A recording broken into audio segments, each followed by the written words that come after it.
The transatlantic slave trade was one of the most brutal systems of exploitation in human history, and Britain played a leading role in its development, expansion, and profitability.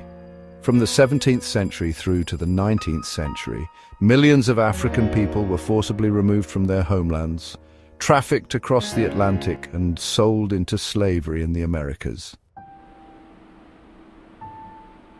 British merchants, ship owners, plantation owners, and the state itself profited immensely from this trade.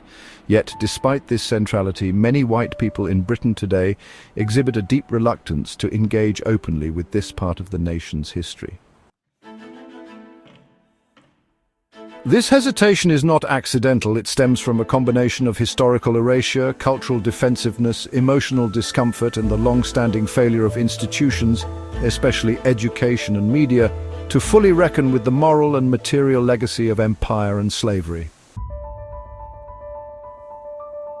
The British national narrative has long been shaped by a selective memory that emphasizes moments of pride while minimizing or omitting darker episodes.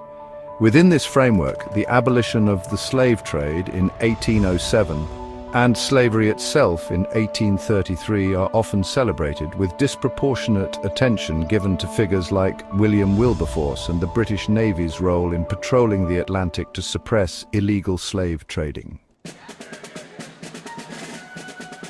What is rarely emphasized is that by the time abolition occurred, Britain had already extracted enormous wealth from slavery. British cities such as Liverpool, Bristol and London became major centres of commerce thanks to their involvement in the triangular trade. The sugar, cotton and tobacco industries flourished on the back of enslaved labour. Even after abolition, former slave owners in the British Empire received enormous compensation from the government. More than £20 million, about 40% of the national budget at the time. Enslaved people received nothing. This sanitized version of history, which foregrounds abolition and obscures centuries of exploitation, contributes to a lack of awareness among white Britons and a diminished sense of urgency to engage with the topic. Closely tied to this selective memory is the narrative of British exceptionalism, the belief that Britain's global empire was more humane, more enlightened, and more just than those of its European counterparts. This myth of moral superiority is deeply embedded in national identity. For many white Britons, acknowledging the country's deep involvement in the slave trade threatens this identity, challenging the notion that Britain has always been a force for good in the world. The discomfort comes not just from the historical facts, but from what those facts imply, that the wealth and status Britain enjoys today are partially built on the suffering and dehumanization of others. Rather than confronting this uncomfortable truth, many prefer to distance themselves from it or to shift focus to more palatable narratives, such as Britain's role in ending slavery. This emphasis on abolition serves as a moral shield, deflecting responsibility for the atrocities that came before. The concept of white fragility, coined by sociologist Robin DiAngelo, describes the defensive reactions many white people have when confronted with issues of race and racism. These reactions, which may include anger, denial, withdrawal or guilt, are often used to derail conversations and prevent deeper engagement. In the context of Britain's role in the slave trade, many white individuals experience a form of emotional discomfort when confronted with the reality that their ancestors, or the institutions they value, played a role in such a brutal system. This discomfort is sometimes interpreted as personal guilt even when no direct personal connection exists. As a result, some people shut down or avoid the subject entirely, fearing judgment or the implication of inherited responsibility. Rather than viewing historical accountability as a collective moral obligation, it becomes seen as a personal indictment, a shift that stifles honest discussion. Another key factor is the long-standing inadequacy of the British education system in teaching the full scope of colonial and imperial history.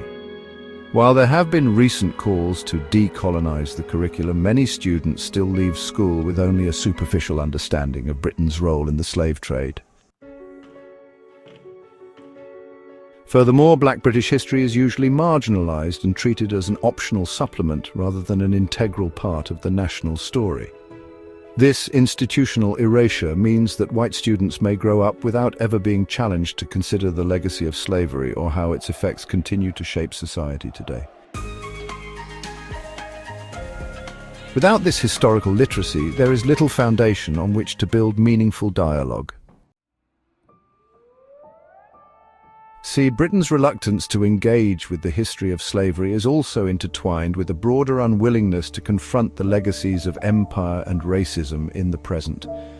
Structural inequalities in housing, education, employment and policing continue to disproportionately affect Black Britons, legacies of systems rooted in colonialism and slavery.